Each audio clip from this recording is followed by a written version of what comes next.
जय हिंद। तो बेसिकली नई शिक्षा नीति सत्र 2021-22 के तहत अब स्नातक की पढ़ाई को कंप्लीट करने के लिए 9 वर्ष का समय दिया जाएगा, यानी 9 साल का समय दिया जाएगा। ऐसे में यहाँ पे आप लोगों को चौंकने की ज़रा भी आवश्यकता इस बात को लेकर नहीं है कि यदि हम ग्रेजुएशन करते हैं तो क्या वहाँ हमें 9 वर्ष लगेंगे, यानी कि यदि आप बीए करते हैं तो वहाँ आपको 9 वर्ष लगेंगे, यदि आप बीएससी या बीकॉम करते हैं तो वहाँ आपको 9 वर्ष लगेंगे। तो ऐसे में नई शिक्षा नीति सत्र 2021-22 के तहत इस 9 वर्ष के समय काल के अंतर्गत किन किन महत्वपूर्ण बदलाव को ऐड किया गया है, प्रत्येक बारीकियों को समझने के लिए ऑफिशियली न्यूज़ पे चलेंगे। वहाँ से स्नातक की पढ़ाई को या स्नातक या ग्रेजुएशन की पढ़ाई में लगने वाले 9 वर्ष के समय के संबंध में और भी चीज़ें स्पष्ट होने वाली हैं। तो ऐसे में यहाँ पे एक चीज़ और है कि शिक्षा जगत से जुड़े नवीनतम अपडेट के लिए आप टीचर प्लानिंग पॉइंट चैनल के साथ बने रहिए। तो चलिए आगे न्यूज़ पे चलते हैं, वहाँ से और भी चीज़ें नई शिक्षा नीति के तहत स्पष्ट होकर आने वाली हैं। तो ऐसे में नई शिक्षा नीति के तहत आप देख ही रहे होंगे कि प्री प्राइमरी स्कूल से लेकर हायर एजुकेशन तक के पढ़ाई के ढांचे को पूरी तरह से परिवर्तित किया जा चुका है। ऐसे में 2021-22 से लागू राष्ट्रीय शिक्षा नीति के तहत विद्यार्थियों को कई तरह की सहूलतें प्रदान या सुविधाएं प्रदान की जा रही हैं। इसी में जो सबसे महत्वपूर्ण सुविधा ये है कि स्नातक की पढ़ाई पूरी करने को मिलेंगे 9 वर्ष। तो ऐसे में यहाँ पे 9 वर्ष का पूरा मुद्दा क्या है और कौन कौन से वे कारण कब क्या कैसे 9 वर्ष लगेंगे, प्रत्येक चीज़ों का विश्लेषण करेंगे। वहाँ से जानकारियाँ और भी स्पष्ट होकर आने वाली हैं। तो देखिए यहाँ पे स्नातक सत्र यानी कि स्नातक स्तर पर सत्र 2021-22 से लागू राष्ट्रीय शिक्षा नीति के तहत विद्यार्थियों को कई तरह की सहूलतें भी प्रदान की गई हैं। 3 वर्ष के स्नातक पाठ्यक्रम के किसी भी एक वर्ष को पूरा करने की अधिकतम अवधि 3 वर्ष होगी। इस तरह किसी विद्यार्थी को स्नातक पाठ्यक्रम पूरा करने के लिए अधिकतम 9 वर्ष मिलेंगे। ऐसे में प्रदेश के विश्वविद्यालय व महाविद्यालय में बीए, बीएससी व बीकॉम में ग्रेडिंग प्रणाली लागू करने के संबंध में जारी शासनादेश में कई तरह के बदलावों को शामिल किया गया है। इसमें कहा गया है कि यदि कोई विद्यार्थी सततता में 3 वर्षों की पढ़ाई करता है तो उसे अधिकतम 9 वर्ष मिलेंगे।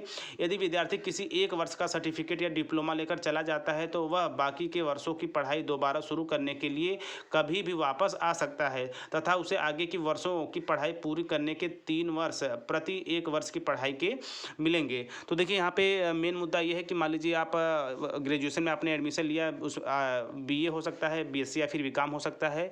सपोज दैट किसी कारणवश प्रथम वर्ष की पढ़ाई आपने कंप्लीट किया और आपका सेकेंड और थर्ड की पढ़ाई रुक गई है, तो आपको जो ये 9 वर्ष मिल रहे हैं इसी के अंदर आपको एक एक जो है अपनी सेमेस्टर की पढ़ाई आप पूरा कर सकते हैं। और यहाँ पे ऐसे भी आप समझ सकते हैं कि मान लीजिए कि किसी कारणवश आपने फर्स्ट ईयर और सेकेंड ईयर कंप्लीट किया और थर्ड ईयर आपका रुक गया है, तो आप उसे भी इस नई शिक्षा नीति के तहत फिर से दोबारा कंटिन्यू ठीक उसी जगह से कर सकते हैं 9 वर्ष के अंदर अंदर, यानी कि एक वर्ष के लिए 1 वर्ष एक्स्ट्रा समय दिया जा रहा है। तो आगे चलते हैं। देखिए यहाँ पे आप देख रहे होंगे आंतरिक परीक्षा में बैक पेपर की सुविधा नहीं, यानी कि अब बैक पेपर की जो सुविधा स्पेशली होती थी उस पर भी नई शिक्षा नीति के तहत स्नातक स्तर की पढ़ाई को लेकर व्यवस्था की गई है। तो देखिए यहाँ पर भी चीज़ों को समझते हैं। शासनादेश में व्यवस्था दी गई है कि आंतरिक परीक्षा में बैक पेपर या इम्प्रूवमेंट की परीक्षा नहीं होगी।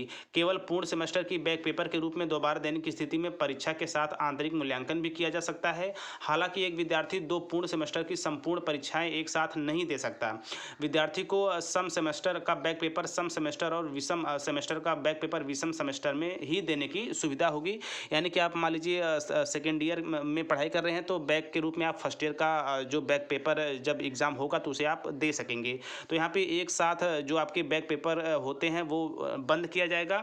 इसके साथ साथ स्नातक की पढ़ाई करने को मिलेंगे 9 वर्ष के संबंध में आपको 2 से 3 बातें अच्छे से समझ लेनी है। पहली बात ये कि 3 वर्ष मिलेंगे किसी भी एक वर्ष को पूरा करने के लिए। मान लीजिए आपने प्रथम वर्ष की पढ़ाई कंप्लीट की है, आपका सेकेंड और थर्ड बाकी है, तो आपको सेकेंड और थर्ड कंप्लीट करने के लिए 3-3 वर्ष मिलेंगे। यानी कि सेकेंड ईयर को पूरा करने के लिए 3 वर्ष, थर्ड ईयर को पूरा करने के लिए 3 वर्ष और फर्स्ट ईयर को पूरा करने के लिए 3 वर्ष, सब मिला के आपको स्नातक की पढ़ाई पूरी करने के लिए 9 वर्ष का ये रहा पूरा ब्यौरा। इसके साथ साथ पूर्ण सेमेस्टर की परीक्षाएं एक साथ नहीं दी जा सकेंगी और इसके साथ साथ आप बैक पेपर भी एक साथ सम सेमेस्टर के नहीं दे सकते, यानी कि आप विषम सेमेस्टर में विषम बैक पेपर दे सकते हैं। तो ओवरऑल ये रहा नई शिक्षा नीति 2021-22 के तहत स्नातक में इसी सत्र से यह सिस्टम लागू हो जाएगा। चूँकि ये चीज़ें नई शिक्षा नीति में पूरी तरह से लिखित के तौर पे हैं, तो हर एक विद्यालय स्तर पे या फिर प्राइमरी या प्री प्राइमरी स्तर पे हर एक जगह चीज़ों को काफ़ी तेज़ी से लागू हो जा रहा है। तो देखिए यहाँ पे नई शिक्षा नीति के रूप में स्नातक की पढ़ाई में एक महत्वपूर्ण बदलाव किया जा चुका है और ये चीज़ें बिल्कुल इसी सत्र से लागू हो चुकी हैं। तो आई थिंक ये चीज़ें 9 वर्ष के समय को लेकर, स्नातक की पढ़ाई को लेकर, बैक पेपर को लेकर, इसके साथ-साथ 1 वर्ष के लिए आपको एक्स्ट्रा 3 वर्ष मिलेंगे। इसको लेकर मैंने पूरा प्रयास किया कि कम शब्दों व कम समय में चीज़ें बेहतर वे में आप लोगों के समक्ष रख पाऊँ और आप चीज़ों को अच्छे ढंग से सीख और समझ पाएँ।